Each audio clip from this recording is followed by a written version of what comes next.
امی آپ لوگ میرے ساتھ آخر ایسا کیوں کر رہے ہیں؟ امامہ نے کچھ بے بسی کے عالم میں صوفے پر بیٹھتے ہوئے کہا، میں نے آپ کو اپنی شادی سے تو منع نہیں کیا، میری حوض جاب تک انتظار کر لیں، اس کے بعد میری شادی کر دیں۔ میری سمجھ میں یہ بات نہیں آتی کہ تم شادی سے انکار کیوں کر رہی ہو؟ تمہاری شادی جلدی ہو رہی ہے مگر تمہاری مرضی کے خلاف تو نہیں ہو رہی۔ اس بار اس کی بھابھی نے اسے سمجھانے کی کوشش کی، خام خواہ کل رات سے پورا گھر ٹینشن کا شکار ہے اور میں تو تمہیں دیکھ کر حیران ہوں، تم تو کبھی بھی اس طرح ضد نہیں کرتی تھی، تو پھر اب کیا ہو گیا تمہیں؟ جب سے تم لاہور گئی ہو بہت عجیب ہو گئی ہو تم، اور ہمارے چاہنے سے ویسے بھی کچھ نہیں ہوگا۔ میں نے تمہیں بتایا ہے، تمہارے بابا نے طے کیا ہے یہ سب کچھ، آپ انہیں سمجھا تو سکتی تھی نا۔ امامہ نے سلمہ کی بات پر احتجاج کیا، کس بات پر سمجھاتی؟ تو تب اگر مجھے کوئی بات قابل اعتراض لگتی، اور مجھے کوئی بات قابل اعتراض نہیں لگی، سلمہ نے بڑے آرام سے کہا۔ امامہ غصے کے عالم میں وہاں سے اٹھ کر اپنے کمرے میں آ گئی۔ سالار صبح خلاف معمول دیر سے اٹھا، گھڑی دیکھتے ہوئے اس نے کالج نہ جانے کا فیصلہ کیا۔ سکندر اور طیبہ کراچی گئے ہوئے تھے اور وہ گھر پر اکیلا تھا۔ ملازم جس وقت ناشتہ لے کر آیا وہ ٹی وی آن کیے بیٹھا تھا۔ ذرا ناصرہ کو اندر بھیجنا، اسے ملازم کو دیکھ کر کچھ یاد آیا۔ اس کے جانے کے چند منٹ بعد ناصرہ اندر داخل ہوئی۔ صاحب جی آپ نے بلایا ہے؟ ادھیڑ عمر ملازمہ نے اندر داخل ہوتے ہوئے کہا۔ ہاں میں نے بلایا ہے، تم سے ایک کام کروانا ہے، سالار نے ٹی وی کا چینل بدلتے ہوئے کہا۔ ناصرہ تمہاری بیٹی وسیم کے گھر کام کرتی ہے؟ سالار اب ریموٹ رکھ کر اس کی طرف متوجہ ہوا۔ ہاشم صاحب کے گھر؟ ناصرہ نے کہا۔ ہاں انہی کے گھر۔ ہاں جی کرتی ہے۔ وہ کچھ حیران ہو کر اس کا منہ دیکھنے لگی۔ کس وقت جاتی ہے وہ ان کے گھر؟ اس وقت ان کے گھر پر ہی ہے۔ کیا ہوا ہے سالار صاحب؟ ناصرہ اب کچھ پریشان نظر آنے لگی۔ کچھ نہیں، میں صرف یہ چاہتا ہوں کہ تم اس کے پاس جاؤ، یہ موبائل اسے دو اور اس سے کہو یہ امامہ کو دے دے۔ سالار نے بڑے لاپرواہ انداز میں اپنا موبائل اٹھا کر اس کی طرف بڑھایا۔ ناصرہ ہکا بکا رہ گئی۔ میں آپ کی بات نہیں سمجھی۔ یہ موبائل اپنی بیٹی کو دو اور اس سے کہو کہ کسی کو بتائے بغیر یہ امامہ تک پہنچا دے۔ مگر کیوں؟ یہ جاننا تمہارے لیے ضروری نہیں، تمہیں جو کہا ہے وہی کرو۔ سالار نے ناگواری کے عالم میں اسے جھڑکا۔ لیکن اگر کسی کو وہاں پتہ چل گیا تو؟ ناصرہ کی بات اس نے درستی سے کاٹ دی۔ کسی کو پتہ تب چلے گا جب تم اپنا منہ کھولو گی، اور تم اپنا منہ کھولو گی تو صرف تمہیں اور تمہاری بیٹی کو نقصان ہوگا اور کسی کو نہیں، لیکن اگر تم اپنا منہ بند رکھو گی تو نہ صرف کسی کو پتہ نہیں چلے گا بلکہ تمہیں ہی خاصا فائدہ ہوگا۔ ناصرہ نے اس بار کچھ کہے بغیر خاموشی سے موبائل پکڑ لیا۔ میں پھر کہہ رہا ہوں کسی کو اس موبائل کے بارے میں پتہ نہیں چلنا چاہیے۔ وہ اپنا والٹ نکال رہا تھا۔ ناصرہ سر ہلاتے ہوئے جانے لگی۔ ایک منٹ ٹھہرو، سالار نے اسے روکا۔ وہ اپنے والٹ سے کچھ کرنسی نوٹ نکال رہا تھا۔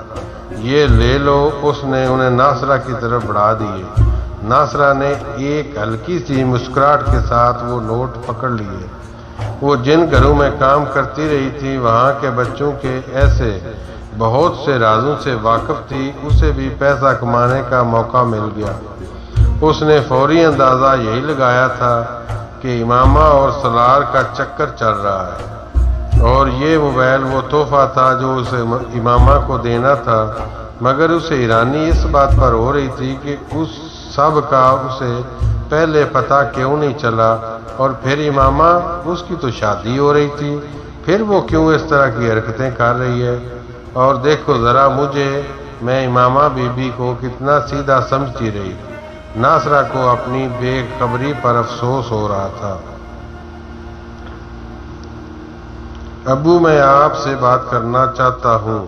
جلال رات کو اپنے والد کے کمرے میں آیا۔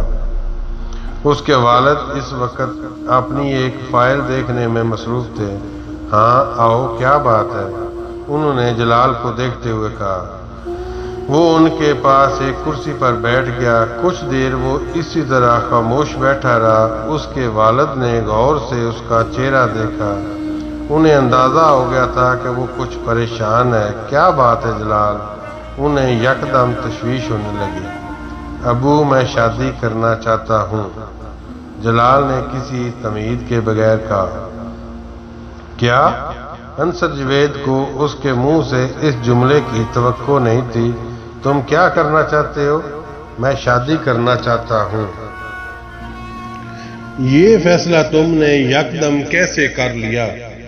کل تک تم باہر جانے کی تیاریوں میں مصروف تھے اور آج تم شادی کا ذکر لے بیٹھے ہو۔ انصر جاوید مسکرائے۔ بس معاملہ کچھ ایسا ہو گیا ہے کہ مجھے آپ سے بات کرنی پڑ رہی ہے۔ انصر جاوید سنجیدہ ہو گیا۔ آپ نے زینب کی دوست امامہ کو دیکھا ہے؟ اس نے چند لمحوں کے توقف کے بعد کہا۔ ہاں، تم اس میں انٹرسٹڈ ہو؟ انصر جاوید نے فوراً اندازہ لگایا۔ جلال نے اسبات میں سر ہلا دیا۔ مگر وہ لوگ تو بہت امیر ہیں۔ اس کا باپ بڑا سنسکار ہے اور وہ مسلمان بھی نہیں۔ انصر جاوید کا لہجہ بدل چکا تھا۔ ابو، وہ اسلام قبول کر چکی ہے، اس کی فیملی قادیانی ہے، جلال نے وضاحت کی۔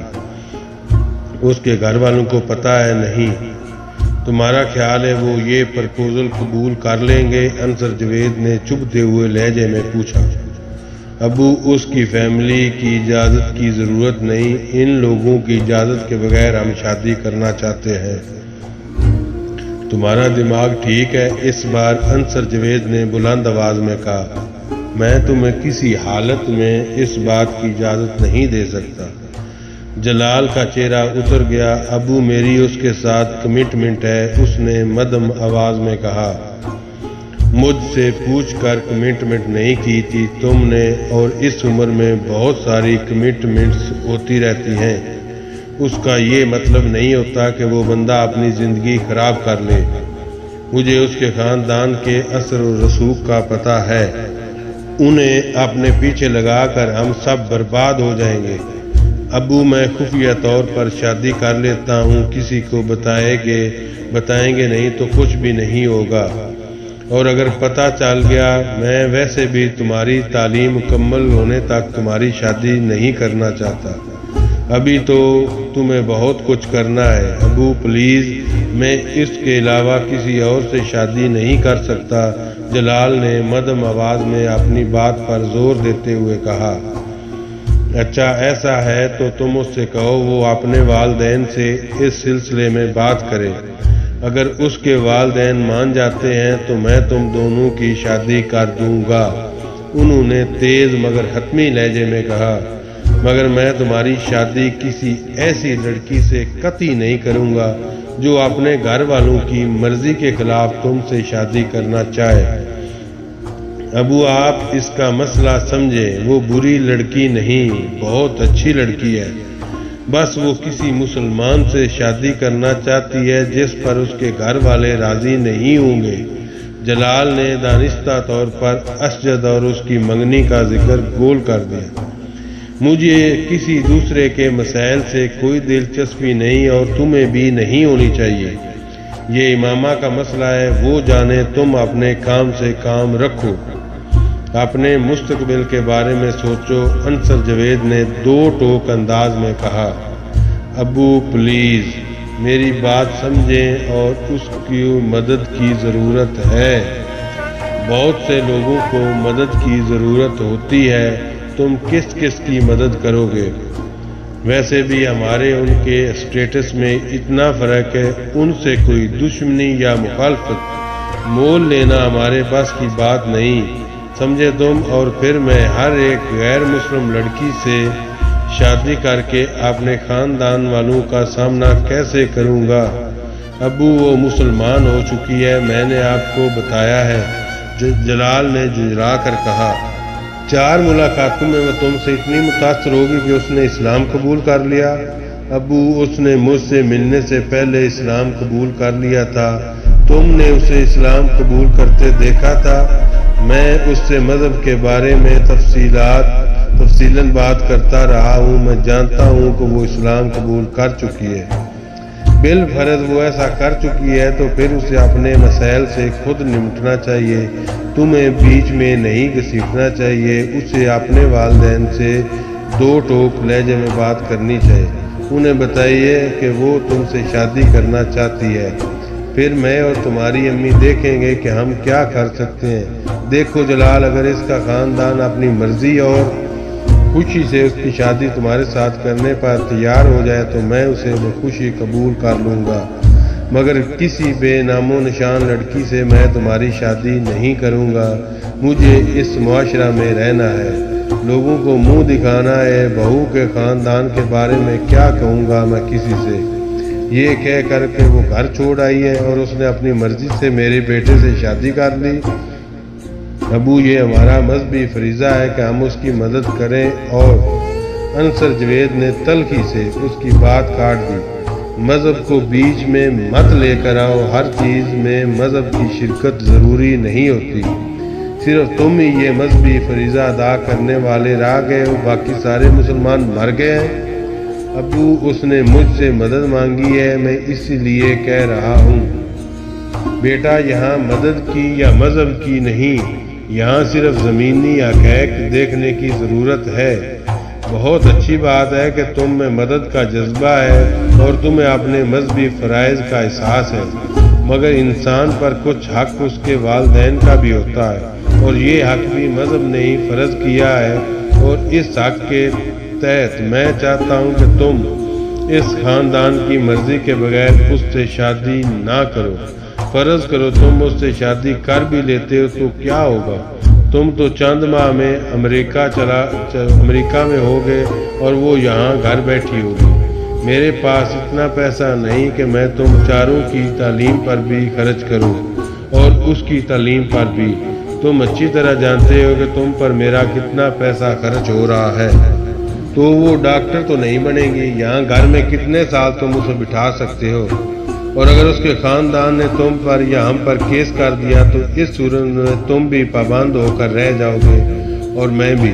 تم کو اپنی بہن کا احساس ہونا چاہیے۔ تم یہ چاہتے ہو کہ اس عمر میں جیل چلا جاؤں، اور شاید تم بھی۔ جلال کچھ بول نہیں سکا۔ ان چیزوں کے بارے میں اتنا جذباتی ہو کر نہیں سوچنا چاہیے، میں نے تمہیں راستہ بتا دیا ہے۔ اس سے کہو اپنے والدین سے بات کر کے انہیں رضامند کرے، ہو سکتا ہے وہ رضامند ہو جائیں، پھر مجھے کیا اعتراض ہوگا تم دونوں کی شادی پر۔ لیکن اگر وہ یہ نہیں کرتی تو پھر اس سے کہو وہ کسی اور سے شادی کر لے، اور تم ٹھنڈے دل سے سوچو، تمہیں خود پتہ چل جائے گا کہ تمہارا فیصلہ کتنا نقصان دہ ہے۔ انصر جاوید نے آخری کیل ٹھونکی۔ باجی، میں آپ کا کمرہ صاف کر دوں؟ ملازمہ نے دروازے پر دستک دیتے ہوئے امامہ سے پوچھا۔ نہیں، تم جاؤ، امامہ نے ہاتھ کے اشارے سے اسے جانے کے لیے کہا۔ ملازمہ باہر جانے کے بجائے دروازہ بند کر کے اس کے پاس آ گئی۔ میں نے تم سے کہا ہے نا کہ تم۔ امامہ نے کچھ کہنے کی کوشش کی، مگر پھر اس کی بات حلق میں ہی رہ گئی۔ ملازمہ نے اپنی چادر کے اندر سے ایک موبائل نکالا۔ امامہ حیرت سے اسے دیکھنے لگی۔ باجی، یہ میری ماں نے دیا ہے، وہ کہہ رہی تھی کہ ساتھ والے سالار صاحب نے آپ کے لیے دیا ہے۔ اس نے امامہ کی طرف عجلت کے عالم میں وہ موبائل بڑھا دیا۔ امامہ نے تیزی سے موبائل جھپٹ لیا، اس کا دل تیزی سے دھڑک رہا تھا۔ دیکھو، تم کسی کو بتانا مت کہ تم نے کوئی موبائل لا کر دیا ہے، امامہ نے اسے تاکید کر دی۔ نہیں باجی، آپ بے فکر رہیں، میں نہیں بتاؤں گی۔ اگر آپ بھی کوئی چیز سالار صاحب کے لیے دینی ہو تو مجھے دے دیں۔ نہیں، مجھے کچھ نہیں دینا، تم جاؤ، اس نے اپنے آواز پر قابو پاتے ہوئے کہا۔ ملازمہ کمرے سے نکلتے ہوئے اس کے کمرے کا لاک کر گئی۔ کانپتے ہاتھوں اور دل کے بے قابو ہوتی دھڑکنوں کے ساتھ اس نے دروازے سے دراز سے موبائل نکالا، اس پر جلال کا نمبر ڈائل کرنا شروع کر دیا۔ وہ اسے تفصیل سے ساری بات بتانا چاہتی تھی۔ فون جلال کی امی نے اٹھایا۔